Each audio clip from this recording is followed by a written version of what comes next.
요즘은 우리나라에 좋은 경차들이 많이 생겼습니다만은 처음에 티코가 나왔을 때 비아냥거리는 조크들이 참 많았습니다.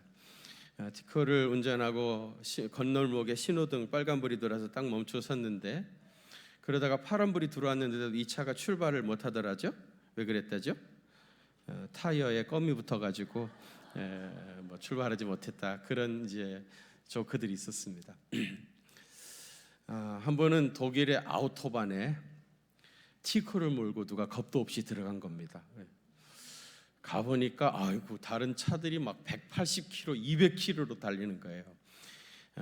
티코를 몬 운전자가 막 정신없이 자기도 나름대로 앉으려고 몰고 가다가 너무 무리가 돼서 결국은 고장이 나가지고 멈춰 서고 말았습니다. 지나가던 벤츠가 보고 해가지고 이제 자기 차 뒤에다가 체인으로 묶어가지고 뒤로 이제 끌고 가는 거예요. 이 티코 운전자는 이제 운전석에 아주가 핸들을 잡고 벤츠에 매달려가지고 달달 끌려가는데 갑자기 포르쉐가 말이죠, 이 차를 앞으로 쑥 지나가 버리는 겁니다. 그러니까 이 벤츠 운전자가 갑자기 기분이 나쁜 거예요. 그래도 스피드하면 벤츠인데 저 차가 자기를 추월해서 가버리니까 기분이 나빠가지고요, 저 뒤에 지금 티코가 매달려 있다는 거를 그 순간에 잊어버리고 이 사람이 이제 갑자기 막 스피드를 내기 시작한 거예요. 그러니 뒤에 티코 운전자는 얼마나 막 속도가 빨라지니까 불안하겠어요. 그런데 이 사람이 막 속력을 막 포르쉐 따라잡겠다고 막 가속을 하니까 불안해가지고 라이트를 껐다 하고 막 그래도 안 되니까 클락션을 막 울리고. 근데 멀리서 자세한 상황을 모르는 사람들의 눈은 어떻게 보였겠어요? 맨 앞에는 포르쉐가 막 도망가고 있고, 그 다음에는 벤츠가 그거 따라잡으려고 막 따라붙고, 그 다음에는 티코가 벤츠 붙잡겠다고 많은 간격을 두고 막 불을 번쩍번쩍하고 가니까 완전히 티코가 벤츠를 따라잡으려고 따라가는 모습이잖아요. 그래서 그 다음날 독일 신문에 뭐라고 났는가 하면은 아우토반에 새로운 강자가 나타났다. 한국에서 온 800cc 경차 티코가 벤츠와 포르쉐를 추월하려고 1시간 이상 질주했다는 거예요. 기자들이 찾아와가지고 이 티코 운전사에게 물었어요. 도대체 어떻게 800cc 티코를 가지고 벤츠를 따라잡으려고 그랬느냐고. 뭐라고 대답해야 되죠? 사실은 그런 게 아니고 고장 나가지고 벤츠 뒷공문에 매달려가지고 끌려가는 것이었는데 이렇게 말했어야 되잖아요. 근데 사람이 여러분 막 기자들이 몰려와가지고 뭐 여기저기서 프레시가 터지고 이러면은요 갑자기 우쭐해지거든요. 그래가지고 마치 자기가 뭐 진짜 벤츠를 따라잡으려고 그런 것처럼 그렇게 우쭐대고 허풍을 떨기가 쉬워요. 사실 여러분, 누군가가 웃자고 지어낸 얘기인데요, 사람들이 모여들고 플래시가 터지고 주목하는 것 같으면은 누구나 우쭐해지는 병이 있습니다. 자기도 모르게 순간적으로 사실은 그게 아닌데 허풍을 떨고 말이죠. 뭐 굉장한 척하고 말이죠. 과장하고 싶고. 누구나 이런 함정에 빠지기가 쉽습니다. 사도 바울이 고린도전서 15장 10절에서 이렇게 고백을 했어요. 그러나 내가 나 된 것은 하나님의 은혜로 된 것이니. 내가 나 된 것은 전적으로 하나님의 은혜라는 겁니다. 여러분 믿습니까? 완전히 하나님의 은혜죠. 내게 주신 그의 은혜가 헛되지 아니하여 내가 모든 사도보다 더 많이 수고했지만은, 사도 바울이 많은 수고를 한 것은 사실이죠. 그러나 그 많은 수고가 내가 한 것이 아니요, 내가 한 것이 아니요, 오직 나와 함께 하신 하나님의 은혜로다. 하나님이 나에게 은혜를 많이 부어주셔서, 누구보다도 나한테 많은 은혜를 부어주셔서 내가 많은 일을 한 것처럼 보일 뿐이지 사실은 내가 한 게 아니다. 그렇게 고백했던 겁니다. 전적으로 하나님의 은혜임을 시종 고백하고 있습니다. 사도 바울의 이 고백이 오늘 우리 모두의 고백이 되어야 할 줄로 믿습니다.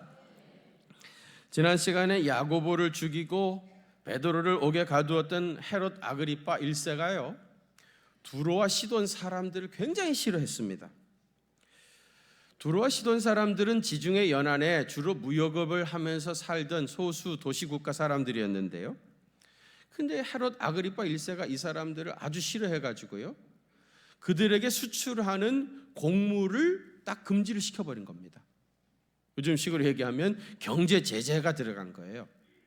이 두로와 시돈 사람들은 특별히 갈릴리 산 옥수수를 사다가 먹었는데 그 수출을 금지시켜버린 겁니다. 그러니까 먹을 게 떨어진 거예요.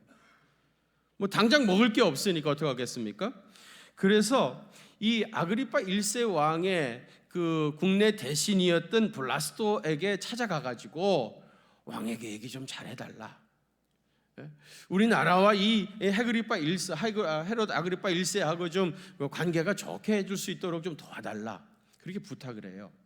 그랬더니 이 블라스토가요, 얼마 있으면은 헤롯 아그리파 1세가 대중 연설을 하게 되질 터인데, 그때 니네 사람들 좀 많이 모아가지고 열렬하게 박수도 치고 기분 좋도록 그렇게 좀 사람들을 좀 많이 동원하라, 정보를 흘렸습니다.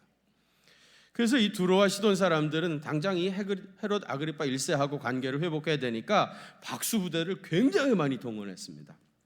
헤롯 아그리파 1세가 연설을 하니까 이 사람들이 막 열정적으로 박수를 치면서 막 좋아하니까 이 헤롯이 기분이 좋아가지고 막 더 열정적으로 열심히 큰 소리로 연설을 합니다. 한참 분위기가 막 고조되다가 이 두로와 시돈 사람들이 뭐라 그러냐면은, 이것은 신의 소리요 사람의 소리가 아니다. 사람이라면 저렇게 연설을 잘할 수가 없다. 이거는 신이 인간의 몸을 입고 내려왔다. 그러면서 막 이 헤롯을 신처럼 추앙을 했습니다. 실제로 이날요, 이 헤롯이 은실로 짠 왕복을 입었다고 그래요. 아침에 햇살을 받으면서 그 은색 옷이 막 빛이 나기 시작하는데 정말 눈이 부시도록 빛났다고 그래요. 헤롯은 이 순간 자기를 열렬하게 칭찬하는 소리에 그만 우쭐해져 가지고요, 마치 자기가 신이 된 것 같은 그런 행복한 착각에 빠졌던 겁니다.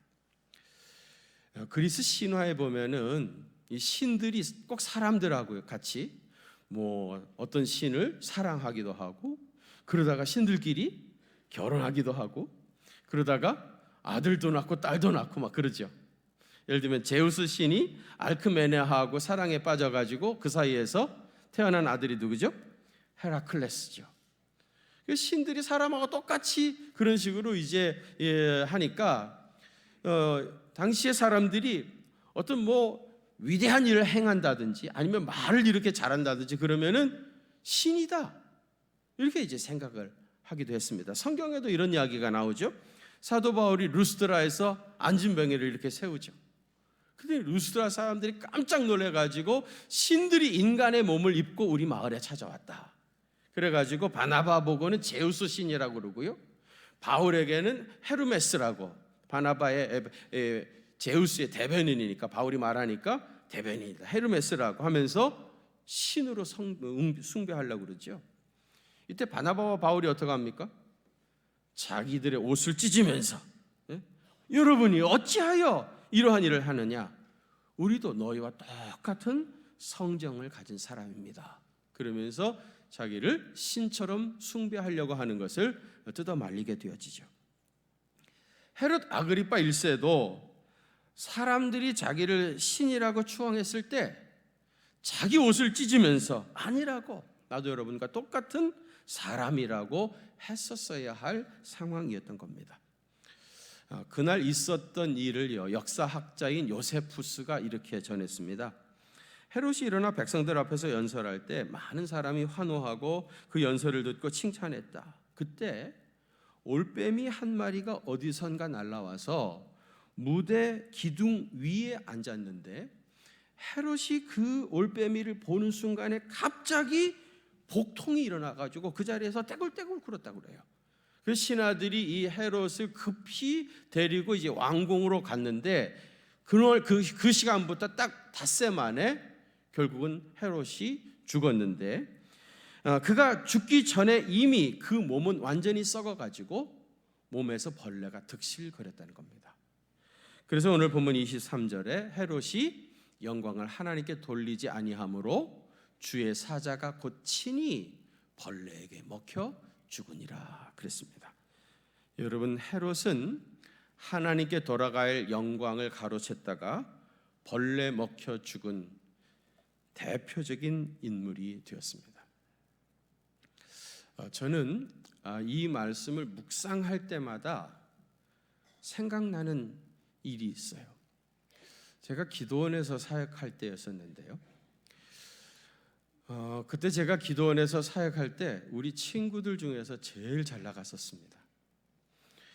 그때 우리 친구들은 뭐 교회 부목사 해가지고 담임 목사님 모시고 다니면서 신방 따라다니고 또 뭐 주보 만들고 뭐 그런 일들을 주로 했는데, 저는 그래도 기도원에서 목사가 되어가지고요, 제가 인도를 하면은 뭐 400~500명씩 모이고 또 뭐 여기저기에서 헌신 예배 인도해달라, 뭐 부흥회 인도해달라 해가지고 불려다니고, 우리 친구들 중에서 제가 제일 잘 나갔어요. 나도 모르게 좀 우쭐해지더라고요. 근데 어느 날 성아무개라고 하는 우리 친구가요, 저한테 전화를 뚜룽 해가지고, 나 아무개인데 그들이 갑자기 헤롯이 주님께 영광을 돌리지 않고 가로챘다가 충이 먹어 죽었느니라, 그리고는 뚝 끊어버리는 거예요. 아니, 세상에 이런 놈이 있습니까? 밑도 끝도 없이 전해가지고 헤롯이 주님께 돌릴 영광을 가로챘다가 충이 먹어 죽었느니라, 그리고 딱 끊어버린 거예요. 참 황당하대요. 이놈이 도대체 왜 나한테 이런 전화를 했나? 근데 이상한 거는요, 그 말이 잊혀지지가 않는 거예요. 계속 며칠이 지나도 몇 달이 지나도 잊혀지지가 않는 거예요. 지금도 그의 음색까지 생생하게 기억이 나요. 나중에 제가 깨달았어요. 하나님이 이 친구를 예레미야처럼 나에게 보내셔서 오직 하나님께만 영광을 돌리는 삶을 살라고 이 말씀을 나에게 주신 것이구나, 그렇게 깨닫게 되었습니다. 여러분, 주님께 돌아갈 영광을 가로채면 정말 큰일 납니다. 정말 조심해야 됩니다. 옛날에 우리나라에서 과거 시험을 봤죠. 시험에 참석했던 사람들의 답안지를 다 모아가지고 거두어서 쌓아놓고요, 그리고 그날 장원 급제한 사람의 답안지를 맨 위에다가 착 올려놨습니다. 이걸 뭐라고 그러죠? 압권이라고 그럽니다.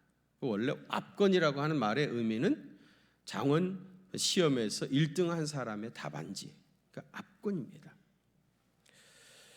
그래서 무엇을 그 분야에서 제일 잘하면 압권이라고 그렇게 말하죠. 그런데 교만이라는 것이요, 압권과 비슷한 점이 있습니다. 자기가 모든 사람 위에 올라서려고 하고요, 심지어는 하나님까지도 밟고 그 위에 올라서려고 하는 것이 바로 교만입니다. 창세기에 나오는 최초의 인간 아담과 하와가 무슨 죄를 범했습니까? 하나님과 같이 되려고, 하나님 위에 서려고 선악과를 따먹은 거 아닙니까?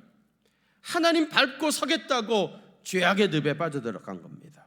여러분, 인류 최초의 원죄가 바로 교만입니다. 이 교만은 인류 최초부터 마지막 시대까지 수많은 사람들을 넘어뜨리고 있는 것이 바로 이 교만입니다. 하늘의 천사장 루시퍼 말입니다. 교만하여 하나님을 거역하다가 타락하여 사탄이 되고 말았습니다.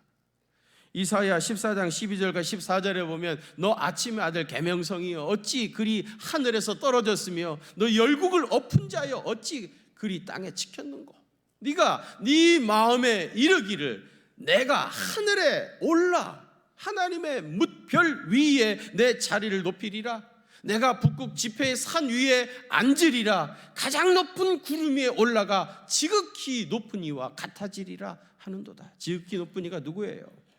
하나님과 같이 되겠다는 겁니다. 가장 높은 자리에 올라가서 하나님을 짓밟고 그 위에 서겠다고 하다가 타락하여 사탄이 된 겁니다. 루시퍼는 자기가 있어야 할 자리를 잊어버리고 교만해서 하늘 꼭대기까지 올라갔다가 결국은 타락하여 사탄이 되고 만 겁니다. 여러분, 잠언 16장 18절에 보면 교만은 패망의 선봉이요. 교만은 뭐라고요? 패망의 선봉이요. 교만하면 결국은 패망하게 됩니다. 거만한 마음은 넘어짐의 앞자문이라.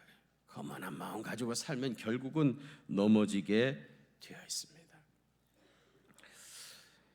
호주에는 그 멜번 컵이라는 게 있어요.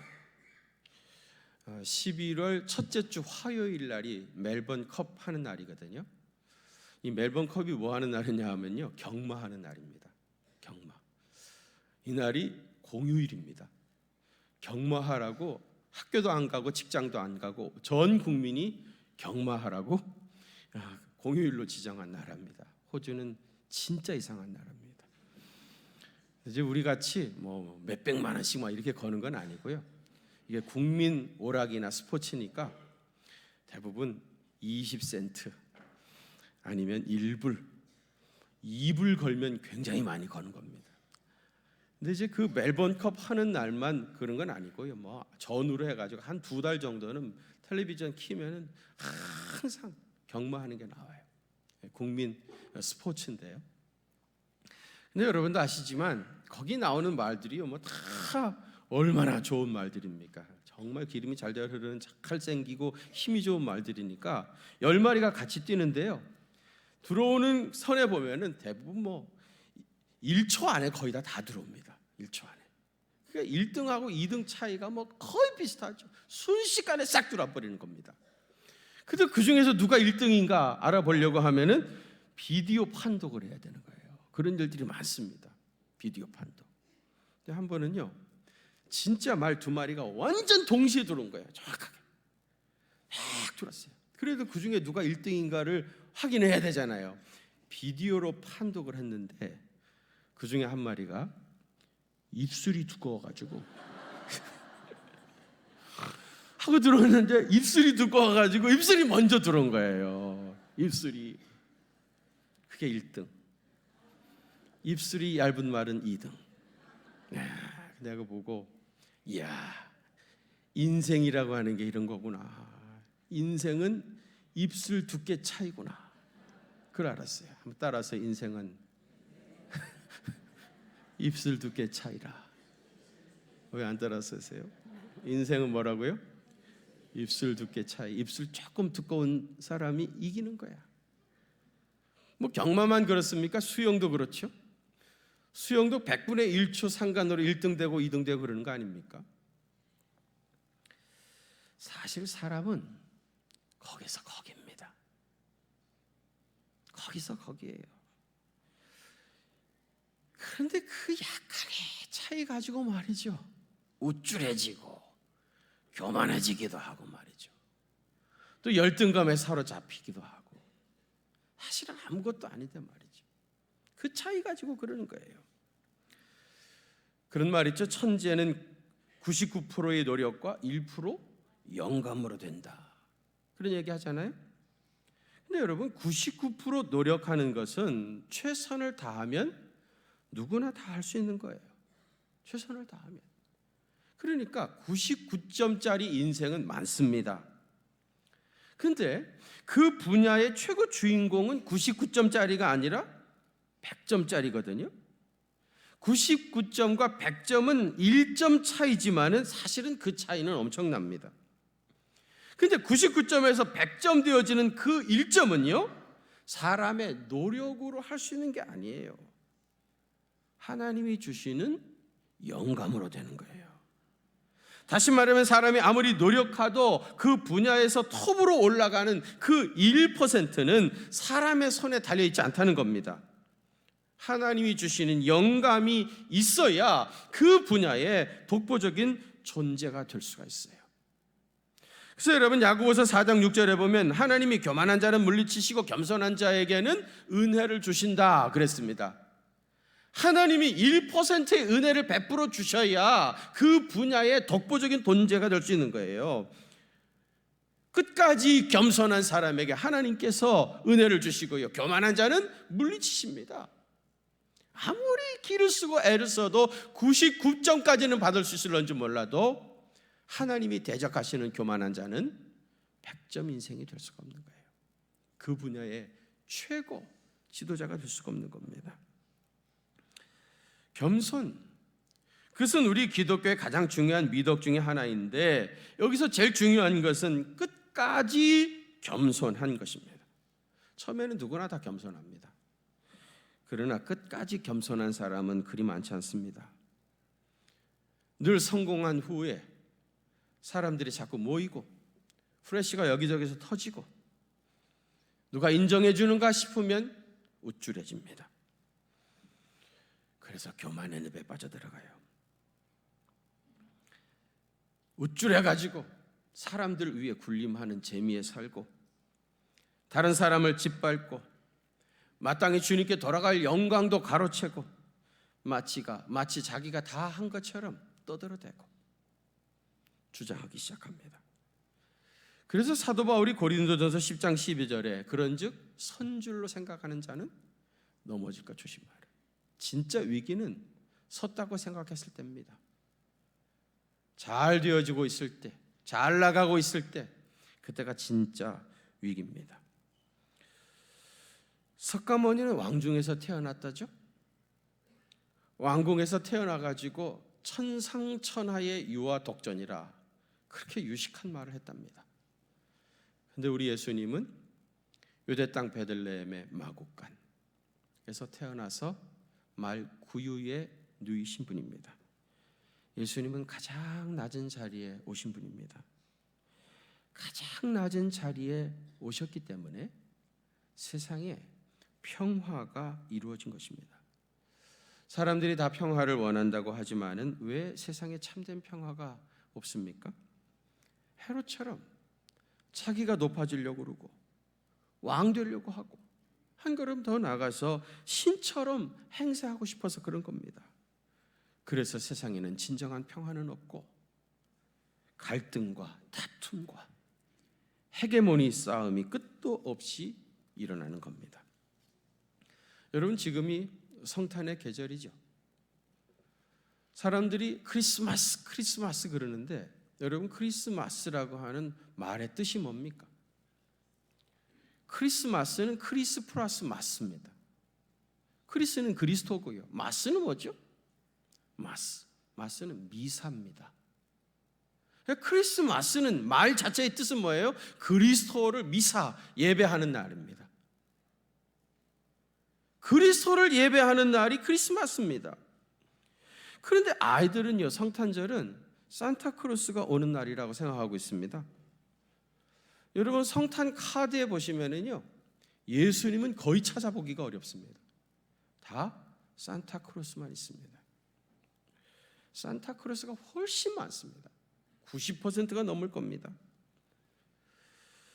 요즘 우리 시대의 성탄절을 제일 기다리는 곳도 교회가 아니라 백화점입니다. 이미 성탄절에도 예수님은 주인공이 아닙니다. 예수님의 탄생을 기뻐하며 주님을 예배해야 할 이 날마저도 이미 이 성탄절의 주인은 예수님이 아닙니다. 예수님이 앉아 계셔야 할 자리에 이미 다른 주인공들이 자리를 차지하고 앉아 있습니다. 한경직 목사님이 살아계셨을 때에 그 교회 부목사님들 아이들을요, 꼭 요맘때 다 불렀어요. 그리고 목사님이 선물을 아이들한테 다 하나씩 준비를 해요. 아이들 이름을 불러가지고 안목에 나오면은요, 이거는 예수님이 너한테 주는 선물이야. 이거는 예수님이 너한테 주는 선물이야. 예수님 때문에 내가 이 선물을 받고 있다고 하는 것을 분명히 가르쳤습니다. 우리가 아이들한테 성탄절에 선물을 주는 것도 필요하죠. 좋은 일입니다. 그런데 내 생일도 아닌데 왜 내가 선물을 받는지 그 이유를 분명히 알려줘야 돼요. 예수님 때문에. 예수님이 나한테 주는 선물이라고 하는 것을 분명히 가르쳐야 합니다. 왜요? 모든 영광은 오직 주님께만 돌려야 하기 때문입니다. 교회에서 봉사할 때도 마찬가지입니다. 우리는 오직 주님께 영광을 돌리기 위해서 봉사하는 겁니다. 내년 1월 둘째 주일날 우리 이제 항존 직분자들 그 안수를 하고 교회 일꾼으로 세우려고 지금 준비를 하고 있어요. 지난 주일날 준비위원회가 모여가지고요, 무엇을 결정했는가 하면은 이번에 우리 임직식에는 화환을 정중하게 사양하기로 했습니다.